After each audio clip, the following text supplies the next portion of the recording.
نصر عبده وهزم الأحزاب وحده وأشهد أن سيدنا محمدا صلى الله عليه وسلم الذي بلغت الرسالة وأديت الأمانة ونصح الأمة وكشف الغمة وجاهدت في سبيل الله حق جهاده.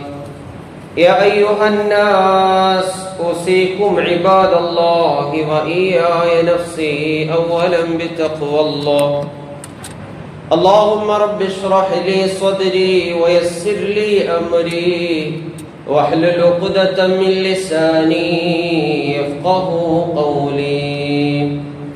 إن أريد إلا الإصلاح ما استطعتم وما توفيقي إلا بالله عليه توكلت وإليه أنيب.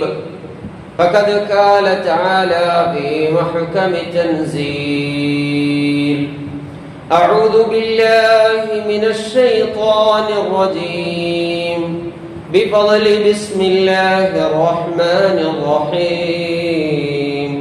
والذين هاجروا في سبيل الله ثم ماتوا أو قتلوا وقد قال النبي صلى الله عليه وسلم: أفضل الصيام بعد شهر رمضان شهر الله المحرم، أو كما قال عليه السلام. اللهم صل وسلم وبارك وتحنن على حبيبك سيدنا محمد صلى الله عليه وسلم الفاتح لما أغلق والخاتم لما سبق ناصر الحق بالحق الهادي إلى صراطك المستقيم صلى الله عليه وعلى آله وصحابه حق قدره العظيم ومقداره العظيم وعلى آله وصحبه وسلم وبارك أجمعين. പരിശുദ്ധനായ റബ്ബ് തആല നമ്മളുടെ ഒരുമിച്ച് കൂടലിനെ നമ്മിൽ നിന്നവൻ പരിപൂർണമായും സ്വീകരിക്കുമാറാകട്ടെ. അല്ലാഹു തആല നമ്മളെ ഇവിടെ ഒരുമിച്ച് കൂട്ടിയതുപോലെ അവന്റെ അനുഗ്രഹീതമായ ജന്നാത്തുൽ ഫിർദൗസിലും ഹബീബ് ഷഫീഉനാ റസൂലുള്ളാഹി സ്വല്ലല്ലാഹു അലൈഹി വസല്ലം തങ്ങളുടെ അനുഗ്രഹീതമായ ജിവാറിൽ ഒരുമിച്ച് കൂടാനുള്ള മഹാസൗഭാഗ്യം അല്ലാഹു നമുക്കൊക്കെ നസീബാക്കി അനുഗ്രഹിക്കുമാറാകട്ടെ. നമ്മിൽ നിന്ന് മൺമറഞ്ഞ് ഈ മഹല്ലത്തിനും ധാരാളം മഹല്ലത്തുകൾക്ക് സമീപം ദഫനിലായ മുഅ്മിനീങ്ങൾ മുഅ്മിനാത്തുകൾ അല്ലാഹു തആല അവർക്കൊക്കെയും മഗ്ഫിറത്തും മർഹമത്തും നസീബാക്കി അവരുടെ ഖബറുകളെ അല്ലാഹു തആല സന്തോഷത്തിലാക്കി കൊടുത്ത് അനുഗ്രഹിക്കുമാറാകട്ടെ. പ്രിയമുള്ള മുഅ്മിനീങ്ങളെ, സത്യവിശ്വാസികളെ, ഹിജ്റയുടെ ഏറ്റവും കൂടുതൽ ശ്രദ്ധേയമായ ചില പരാമർശങ്ങളിൽ കൂടിയാണ് നാം കഴിഞ്ഞ ആഴ്ച കടന്നുപോയത്. ലോക ചരിത്രത്തിൽ ചിന്തകൾക്ക് ആലോചനകൾക്ക് വിധേയമായ ഒരു പ്രമേയത്തിന്റെ പേരാണ് ഹിജ്റ എന്നത്. ആദരവായ ഹബീബ് ഷഫീഉനാ റസൂലുള്ളാഹി സ്വല്ലല്ലാഹു അലൈഹി വസല്ലം തങ്ങളുടെ അനുഗ്രഹീത ഹിജ്റയാണ് യഥാർത്ഥത്തിൽ ഇസ്ലാമിക കലണ്ടറിന് ഹിജ്റ കൊണ്ട് പ്രാരംഭം കുറിക്കപ്പെടുകയും അതനുസരിച്ച് ഹിജ്റ കലണ്ടർ രൂപീകൃതമാവുകയും ചെയ്തത് എന്ന് നാം പറഞ്ഞു. ആ അനുഗ്രഹീതമായ വഴിത്തിരിവിന്റെ സാരാംശങ്ങൾ ഉൾക്കൊണ്ടുകൊണ്ടാണ് ആദ്യത്തെ മാസമായി മുഹറമിനെ ഇസ്ലാമിക കലണ്ടറിൽ നിർണയിക്കപ്പെടുന്നത്. മുഹറം ഏറ്റവും കൂടുതൽ പവിത്രമായ അള്ളാഹുവിന്റെ ഇസ്ലാമിക ഈറ്റില്ലങ്ങളിൽ ചർച്ച ചെയ്യപ്പെട്ട ഒരു പ്രമേയ വിഷയമാണ് യഥാർത്ഥത്തിൽ മുഹറം എന്നത്. മുഹറത്തിന് വലിയ പ്രത്യേകതകൾ റബ്ബ് തആലയുടെ മുമ്പിലുണ്ട്. നമ്മുടെ പ്രപിതാമഹനായ സയ്യിദുനാ ആദം അലാ നബിയിന അലൈഹിസ്സലാം, പിതാമഹനായ ആദം അലൈഹിസ്സലാത്തു വസ്സലാം മുതൽ ഹബീബ് ഷഫീഉനാ റസൂലുള്ളാഹി സ്വല്ലല്ലാഹു അലൈഹി വസല്ലം തങ്ങൾ വരെ അവിടുത്തെ പ്രിയപ്പെട്ട പേരമക്കളായ സയ്യിദുനൽ ഹസൻ വ സയ്യിദുനൽ ഹുസൈൻ റളിയല്ലാഹു തആല അൻഹുവിന്റെ ചരിത്രത്തിന്റെ സീമകളിൽ കൂടി മുഹറം ഒരു അനുഗ്രഹീത യാത്ര നടത്തുന്നുണ്ട്. മുഹറത്തിന് പ്രത്യേകത അതുകൊണ്ട് ലഭ്യമായത് മാത്രമാണ്. മുഹറത്തിന്റെ പ്രത്യേകത എല്ലാ നബിമാരുടെയും കാലാനുസൃതമായി എല്ലാ നബിമാരും ആ മുഹറവുമായി അഭേദ്യമായ ബന്ധം സ്ഥാപിച്ചവരാണ്. ഹിജ്റ 2 പരിശുദ്ധമായ റമളാനുൽ മുശറഫ് രൂപീകൃതമാവുകയും നോമ്പ് വാജിബാക്കപ്പെടുകയും ചെയ്യുന്നത്. ഈ നോമ്പ് വാജിബാക്കപ്പെടുന്നതിന്റെ കാലാന്തരങ്ങൾക്കു മുമ്പ് പരിശുദ്ധമായ മുഹറമിൽ ഏറ്റവും കൂടുതൽ ആളുകൾ മക്ക മുശ്രിക്കീങ്ങളായിരുന്ന കാലഘട്ടത്തിൽ പോലും അവര് നോമ്പനുഷ്ഠിക്കാൻ വേണ്ടി, വ്രതമനുഷ്ഠിക്കാൻ വേണ്ടി അവരുടെ ആഗ്രഹ പൂർത്തീകരണത്തിന് തെരഞ്ഞെടുത്ത മാസം അനുഗ്രഹീതമായ ഈ മുഹറമാണ്. മുഹറമിന്റെ 9ഉം 10ഉമാണ് നമ്മളിലേക്ക് അണയാനിരിക്കുന്ന, വരുന്ന വ്യാഴവും വെള്ളിയുമായി നമ്മൾ അനുഷ്ഠിക്കാനിരിക്കുന്ന നോമ്പ് മുഹറം 9 മുഹറം 10 നോമ്പാണ്. അത്രയും അനുഗ്രഹീതമാണ് ആ നോമ്പ്. ഹബീബ് റസൂലുള്ളാഹി സ്വല്ലല്ലാഹു അലൈഹി വസല്ലം തങ്ങളുടെ മദീനത്തുൽ മുനവ്വറയുടെ യാത്രാവേള വളരെ സാന്ദർഭികമായി മഹാനായ റസൂലുള്ളാഹി സ്വല്ലല്ലാഹു അലൈഹി വസല്ലം തങ്ങൾ അനുഗ്രഹീതരായി അവിടുത്തെ തിരുസഹാബത്തും സഞ്ചാരപഥമധ്യേ പരിശുദ്ധരായ ആ നാട്ടിലേക്ക് പ്രവേശിക്കുമ്പോ ആ നാട്ടിലുണ്ടായിരുന്ന ജൂതർ നോമ്പെടുക്കുന്നതായി അവിടുന്ന് കാണുകയാണ്. ചോദിച്ചു, നോമ്പെടുക്കുന്നത് എന്തുകൊണ്ടാണ്? സയ്യിദുനാ മൂസ അലൈഹിസ്സലാത്തു വസ്സലാമിന്റെ ആ കാലഘട്ടത്തിൽ ഉണ്ടായിരുന്ന ഒരഹങ്കാരിയായ കോപ്റ്റ് വംശജരെയും കിബുത്തി വംശജരെയും കാലഘട്ടത്തിന്റെ അനുസ്യൂതങ്ങളിൽ കൂടി വായിച്ചാൽ സവർണ മേധാവിത്വം നടമാടിക്കൊണ്ടിരിക്കുകയും ചെയ്ത ഒരു കാലഘട്ടമായിരുന്നു ഫറോവയുടെ കാലഘട്ടം.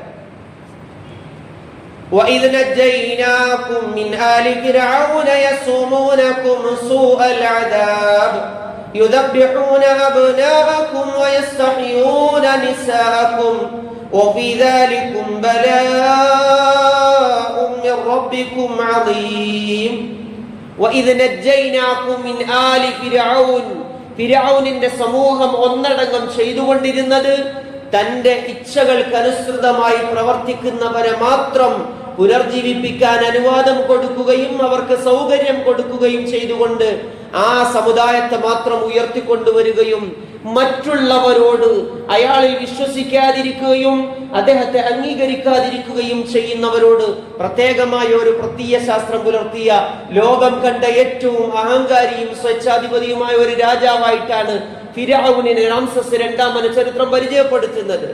സയ്യിദുനാ മൂസ അലൈഹിസ്സലാത്തു വസ്സലാമിന്റെ നാമം അതുകൊണ്ടാണ് അല്ലാഹു തആല 136 പ്രാവശ്യം വിശുദ്ധ ഖുർആനിൽ ആദ്യാന്ത്യം ചർച്ച ചെയ്തത്. അതുകൊണ്ടാണ് ലോകത്തേതെല്ലാം സവർണരുണ്ടോ, ലോകത്തേതെല്ലാം സവർണ മേധാവിത്വങ്ങളുണ്ടോ, അത് ലോകത്തിന്റെ ചരിത്രത്തിന്റെ പ്ലാറ്റ്ഫോമുകളിൽ തിരുത്തപ്പെട്ട ചരിത്രവും അതിന്റെ ഭരണാധി സ്ഥിരകേന്ദ്രങ്ങളെ താഴെ ഇറക്കിയ ചരിത്രവും പഠനവിധേയമായി ചരിത്രത്തിനെ പഠിക്കുന്നവർക്ക് വ്യക്തമായി മനസ്സിലാകും. ഇതിനൊരു അന്ത്യമുണ്ടാകും, ഇതിനൊരു അവസാനമുണ്ടാകും. ഈ മുഹറം നമ്മളോട് വിളിച്ചോതുന്ന ഒരു സന്ദേശം അതാണ്. പ്രിയമുള്ളവരെ, മുഅ്മിനീങ്ങളെ, തീർച്ചയായും നമ്മൾ കാണുന്ന ഈ അഹങ്കാരങ്ങൾക്കും ഈ സ്വേച്ഛാധിപതികൾക്കും ലോകത്തെവിടെയെല്ലാം ഉണ്ടായിട്ടുണ്ടോ, ഏതെല്ലാം രാജ്യങ്ങളും ഏതെല്ലാം പ്രവിശ്യകളും അവർ ഭരണാസിരാ കേന്ദ്രങ്ങളാക്കിയിരുന്നോ, ആ പ്രവിശ്യകളിൽ നിന്ന് ആരാലും ഗൗനിക്കപ്പെടാത്ത, ഒരാളാലും അംഗീകരിക്കപ്പെടാത്ത ഒരു തലത്തിലേക്ക് അവരെ റബ്ബ് തആല മാറ്റിയതിന് ചരിത്രം സാക്ഷിയാണ്, ഖുർആൻ സാക്ഷ്യമാണ്. യഥാർത്ഥത്തിൽ മുഹറം നമ്മളോട് ഓതുന്നത് സയ്യിദുനാ ആദം നബീന അലൈഹി സ്വലാത്തു വസ്സലാമിന്റെ അനുഗ്രഹീത തൗബയെ അല്ലാഹു തആല സ്വീകരിച്ചത് ഈ മുഹറമിലാണ്. റബ്ബനാ ളലംനാ അൻഫുസനാ വഇൻ ലം തഗ്ഫിർ ലനാ വതർഹംനാ ലനകൂനന്ന മിനൽ ഖാസിരീൻ. അല്ലാഹുവേ, എന്റെ ഭാഗത്തു നിന്ന് നിനക്ക് ഇഷ്ടപ്പെടാത്തത് സംഭവിച്ചതുകൊണ്ട് എന്റെ തൗബയെ നീ സ്വീകരിക്കണം എന്ന് പറഞ്ഞ സയ്യിദുനാ ആദം നബീന അലൈഹി സ്വലാത്തു വസ്സലാം കരഞ്ഞത് 40 വർഷമാണ് എന്ന് മഹത്തുക്കൾ എഴുതുന്നത് കാണാം. 40 വർഷത്തേക്ക് ആകാശത്തിലേക്ക് ദൃഷ്ടികൾ ഉയർത്താത്ത ഒരു പ്രവാചകൻ സയ്യിദുനാ ആദം നബീന അലൈഹി സ്വലാത്തു വസ്സലാം ഭൂമി ലോകത്തേക്ക് അയക്കപ്പെട്ടതു മുതൽ ആ 40 വർഷത്തിന് ശേഷം തൗബ സ്വീകരിക്കുന്നത് വരെ ആദം നബീന അലൈഹി സ്വലാത്തു വസ്സലാം ആകാശത്തേക്ക് കരങ്ങൾ ഉയർത്തിയിട്ടില്ല, കണ്ണുകൾ ഉയർത്തിയിട്ടില്ല. ഇതിന്റെ സന്ദേശമായി മഹത്തുക്കൾ ആ പന്താവിനെ വിശദീകരിച്ചുകൊണ്ട്, ആയത്തിനെ വിശദീകരിച്ചുകൊണ്ട് ഖതാദ റളിയല്ലാഹു തആല പറയുന്നുണ്ട്, കൂടുതലായി തൗബ ചെയ്യുന്ന ഒരു മനുഷ്യന്റെ തൗബയെ അല്ലാഹു തആല സ്വീകരിക്കുക ഈ മുഹറമിലാണ്. സയ്യിദുനാ നൂഹ് അലൈഹിസ്സലാത്തു വസ്സലാം പ്രതിസന്ധികളിൽ അകപ്പെട്ടു. 950 വർഷം നിരന്തരമായ ആരാധനകളുടെ മൂർത്തിമദ്ഭാവമായി നിലകൊണ്ട ഒരു മഹാനുഭാവനായ പ്രവാചകൻ, അവരുടെ അനുഗ്രഹീതമായ അവസാനത്തെ പല വാക്യങ്ങളെയും സ്വീകരിക്കാത്ത, അവരുടെ കലിമത്തുകളെ സ്വീകരിക്കാതിരുന്ന ഒരു സമൂഹത്തെ അല്ലാഹു തആല അങ്ങേയറ്റമായി ശിക്ഷിക്കുകയും അവർക്കെതിരെ ശക്തമായ ജലപ്രളയം പുറപ്പെടുവിക്കുകയും ചെയ്തു. ഖുർആൻ അത് പറയുന്നുണ്ട്. സൂറത്ത് ഹൂദിൽ അല്ലാഹു തആല ആ വിഷയം പറയുന്നുണ്ട്. وقيل يا أرض ابلغي ماءك ويا سماء أقلعي وغيض الماء وقضي الأمر واستوت على الجود وقيل بعدا للقوم الظالمين. സയ്യിദുനാ നൂഹ് അലൈഹിസ്സലാത്തു വസ്സലാമിന്റെ ജനതയുടെ തൗബയെ അല്ലാഹു തആല സ്വീകരിക്കുകയും ആ പരിശുദ്ധമായ ആ നാടിനെ അല്ലാഹു തആല അവരാൽ വിശ്വസിക്കപ്പെട്ടവരെ മാത്രം രക്ഷപ്പെടുത്തുകയും ആ സമൂഹത്തെ ഒന്നടങ്കം ജലപ്രളയത്തിൽ ഭൂമി തന്നെ ഇല്ലാതെയായി. ചരിത്രത്തിൽ ഏറ്റവും കൂടുതൽ ശ്രദ്ധിക്കപ്പെട്ട ഒരു പുസ്തകമാണ് ഏതാണ്ട് ബാബിലോണിയയിൽ നിന്നും ഈജിപ്തിൽ നിന്നും ഒക്കെ പ്രസിദ്ധമാകുന്ന ബാബിലോണിയയുടെ ചരിത്രത്തിൽ കാണാം സയ്യിദുനാ നൂഹ് അലൈഹിസ്സലാത്തു വസ്സലാമിന്റെ അവശിഷ്ടങ്ങളെ പുരാവസ്തു വകുപ്പും ജിയോളജിക്കൽ സർവേയുടെ ഡിപ്പാർട്ട്മെന്റും അന്വേഷണ വിധേയമായി കൊണ്ടുവരുമ്പോ അതിലുണ്ടായിരുന്നു ആ പരിശുദ്ധമായ പേടകത്തിന്റെ, പരിശുദ്ധമായ ആ കപ്പലിന്റെ ചില ആവാന്തര വിഭാഗങ്ങൾ കിട്ടിയെന്നറിയിക്കുമ്പോ ആ ചരിത്രവുമായി പരിശുദ്ധരായ സയ്യിദുനാ നൂഹ് അലൈഹിസ്സലാത്തു വസ്സലാമിന്റെ വരവും അതിന്റെ പശ്ചാത്തലവുമായി ബൈബിളിന്റെ സുവിശേഷങ്ങൾക്ക് നോഹയുടെ പേടകം എന്ന് പ്രത്യേകമായി അത് പരാമർശിക്കുന്നതായി കാണാം. ഇങ്ങനെ തുടങ്ങി ആദം നബീന അലൈഹിസ്സലാത്തു വസ്സലാമിന്റെയും സയ്യിദുനാ ഇബ്രാഹിം അലൈഹിസ്സലാത്തു വസ്സലാമിന്റെയും സയ്യിദുനാ നൂഹ് അലൈഹിസ്സലാത്തു വസ്സലാമിന്റെയും സയ്യിദുനാ അയ്യൂബ് അലൈഹിസ്സലാത്തു വസ്സലാമിന്റെയും തുടങ്ങിയ മുഴുവൻ പ്രവാചക വര്യന്മാരുടെയും തൗബകളെ അല്ലാഹു തആല സ്വീകരിക്കുകയും അവരുടെ എല്ലാവിധ അനുഗ്രഹങ്ങളും അവർക്ക് ചെയ്യുകയും ചെയ്തതെല്ലാം ഈ മുഹറം 9-ലും 10-ലുമാണ്. വലിയ പ്രത്യേകതകൾ, വലിയ അനുഗ്രഹങ്ങൾ, വലിയ സന്തോഷങ്ങൾ നിറഞ്ഞ മാസമാണ് യഥാർത്ഥത്തിൽ മുഹറം. സയ്യിദുൽ ഹസൻ വ സയ്യിദുൽ ഹുസൈൻ റളിയല്ലാഹു അൻഹുമ കർബലയിൽ വധിക്കപ്പെടുന്നത് മുഹറം 10-നാണ്. അതുകൊണ്ടാണ് ലോകരംഗങ്ങളിലെല്ലാം ഇറാനിന്റെ പ്രത്യയശാസ്ത്രമായ ഇറാനിയൻ പ്രത്യയശാസ്ത്രമായ ആ വിശ്വാസധാരയുടെ ഭാഗമായ ഷിയാക്കൾ ഹുസൈൻ റളിയല്ലാഹു തആല അൻഹുവിനോടുള്ള ആദര സൂചകമായിട്ടാണ് അവർ നിരന്തരമായി ശരീരത്തെ കീറി മുറിച്ചുകൊണ്ടിരിക്കുന്നത്. അതിന് ഇസ്ലാമുമായോ ഇസ്ലാമിന്റെ അഹ്ലുസുന്നയുടെ വിശ്വാസധാരകളുമായോ അതിന്റെ പ്രമാണങ്ങളുമായോ യാതൊരു പിൻബലമോ യാതൊരു സാധുതയോ ഇല്ലാത്ത ഒരു മോശമായ കർമ്മമായിട്ടാണ് ചരിത്രം അതിനെ വിശേഷിപ്പിക്കപ്പെടുന്നത്. ഇങ്ങനെ മുഹറം 1 മുതൽ തുടങ്ങി 10 വരെ അല്ലാഹു തആല വലിയ പ്രത്യേകതകൾ നൽകിയിരിക്കുന്നു. വിശ്വാസികളെ, നമുക്ക് 3 അമലുകളാണ് അതിപ്രധാനമായി മുഹറമിൽ ശ്രദ്ധിക്കേണ്ടത്. 1, തൗബയ്ക്ക് ഏറ്റവും കൂടുതൽ തെരഞ്ഞെടുക്കുകയും അതിനെ സ്വീകരിക്കുകയും ചെയ്യുന്ന സന്ദർഭങ്ങളാണ് മുഹറം 9-ന്റെയും മുഹറം 10-ന്റെയും വരുന്ന വ്യാഴവും വെള്ളിയുടെയും രാപകലുകൾ മുഴുവൻ ഇബാദത്തുകൾ കൊണ്ട് സജീവമാകേണ്ട സന്ദർഭങ്ങളാണ്. രണ്ടാമതായി, കുടുംബങ്ങൾക്ക് ഏറ്റവും കൂടുതൽ വിശാലത ചെയ്യാൻ, അവർക്ക് ഏറ്റവും കൂടുതൽ ആര് വിശാലത ചെയ്യുന്നോ, മൻ സഅത ഇലാ നസബിഹി, ആരെങ്കിലും തന്റെ കുടുംബത്തിന് ഈ സന്ദർഭത്തിൽ മുഹറമിൽ വിശാലത ചെയ്താൽ ഫകാന ഹാദിഹി ഷഹറ, ആ മാസത്തിലും അതിനുശേഷം വരാനിരിക്കുന്ന ആമിലും വർഷത്തിലും അല്ലാഹു തആല അവൻ വലിയ വിശാലത ചെയ്യും. ധാരാളമായി സാമ്പത്തികങ്ങൾ കൊടുത്തു പ്രയാസങ്ങൾ അനുഭവിക്കേണ്ടവരെ സഹായിക്കുന്നതിന് ഏറ്റവും ശ്രേഷ്ഠമായ മാസമാണ് അനുഗ്രഹീതമായ മുഹറമിന്റെ ഈ രാപകലുകൾ. മൂന്നാമതായി, മഹത്തുക്കൾ ഇതിന്റെ ഫളീലത്തായി രേഖപ്പെടുത്തുന്നു, ദിക്റിനും ദുആകൾക്കും ഏറ്റവും കൂടുതൽ പറ്റിയ സന്ദർഭവും പറ്റിയ സമയവുമാണ് മുഹറം 9-ന്റെയും 10-ന്റെയും സന്ദർഭങ്ങൾ. ലോകത്ത് അരാജകത്വം വല്ലാതെ പടരുകയും അതിന്റെ വിഭാടനത്തിനു വേണ്ടി വിവിധങ്ങളായ സെല്ലുകളെ രൂപീകരിക്കപ്പെടുകയും ചെയ്യുന്ന കാലഘട്ടത്തിൽ കൂടിയാണ് നാം കടന്നു പോകുന്നത്. തൂഫാനുമായി വലിയ ഒരു അഭേദ്യമായ ബന്ധം കാലഘട്ടത്തിൽ നമുക്കുണ്ട്. ലഹരിയുടെ മാഫിയകളുടെ എല്ലാ രൂപത്തിലുള്ള അസ്ഥിവാരങ്ങളെയും ഇല്ലായ്മ ചെയ്യുക എന്നുള്ളത് കാലഘട്ടത്തിന്റെ ആവശ്യകത കൂടിയാണ്. ലോകത്തിൽ ലഹരി വല്ലാതെ അത് അതിന്റെ മുഴുവൻ സീമകളും ലംഘിച്ചുകൊണ്ട് മുന്നോട്ട് നീങ്ങുകയാണ്.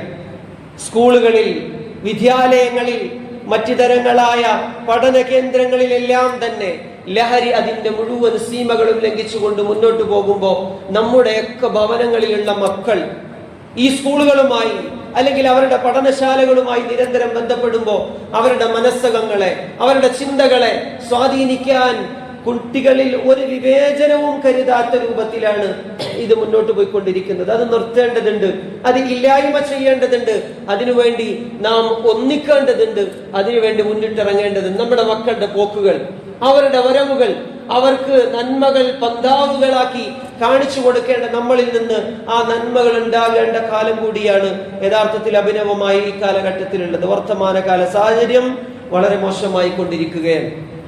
നമ്മളൊക്കെ ആത്മാർത്ഥമായി നമ്മുടെയൊക്കെ ദുആകളിൽ നമ്മുടെയൊക്കെ മക്കൾക്ക് വേണ്ടി ഏറ്റവും പ്രധാനമായി മുഹറമിൽ ചെയ്യപ്പെടുന്ന ദുആകൾക്ക് റബ്ബിന്റെ അടുക്കൽ വലിയ സ്വീകാര്യതയാണ്.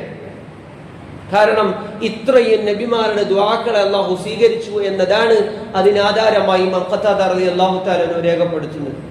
അതുകൊണ്ട് നമ്മുടെ ദുആകളൊക്കെ ഏറെ സ്വീകരിക്കാനുണ്ട്, നമ്മുടെ ആവശ്യങ്ങളൊക്കെ ഏറെ പൂർത്തീകരിക്കപ്പെടാനുണ്ട്.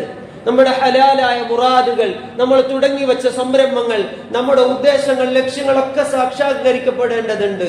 ഇതെല്ലാം സാക്ഷാത്കരിക്കപ്പെടാൻ അനുയോജ്യമായ ഒരു മാസത്തിന്റെ ആദ്യത്തെ 10 ദിനരാത്രങ്ങളിലൂടെയാണ് നമ്മൾ കടന്നു പോകുന്നത്. പരമാവധി അഅമാലുകൾ കൊണ്ട്, നന്മകൾ കൊണ്ട് ഏറ്റവും കൂടുതൽ മുഖരിതമാക്കുകയും ശ്രദ്ധിക്കപ്പെടുകയും ചെയ്യേണ്ട സന്ദർഭങ്ങളാണ്.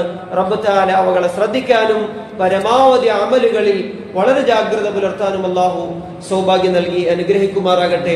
അതുപോലെ തന്നെ ഇതിന്റെ പുണ്യത്തെയും ഇതിന്റെ ശ്രേഷ്ഠതയും നമ്മൾ മനസ്സിലാക്കുക. പരമാവധി അമലുകൾ കൊണ്ട് നമ്മുടെ മുഴുവൻ സന്ദർഭങ്ങളെയും ഉപയുക്തമാക്കുക. നാഥൻ സൗഭാഗ്യം നൽകി അനുഗ്രഹിക്കുമാറാകട്ടെ.